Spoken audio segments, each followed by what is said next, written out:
آج جب دل کی بے چینی مجھے ایک ہڑبڑاتے پرندے کی طرح محسوس ہوتی ہے جو کسی جال میں پھنس چکا ہو اور بہت کوشش کر رہا ہو اپنے آپ کو آزاد کروانے کی، مگر پھر اچانک رک جاتا ہے کہ بس اب یہ سزا میرا مقدر ہے، اور پھر اس کو سکون بھی وہی ملتا ہے۔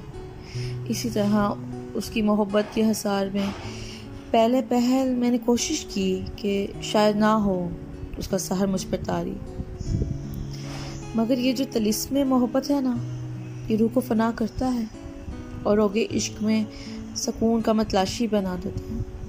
لیکن اس عشق میں سکون کہاں؟ اگر سکون مل جائے تو اسے روگ کیوں کہیں گے؟ اور کہاں ممکن ہے اس روگ سے روبرو ہوں اور سکون مد مقابل؟ تو یہ عشق روگ ہی ہے، ہاں یہ روگ ہی ہے۔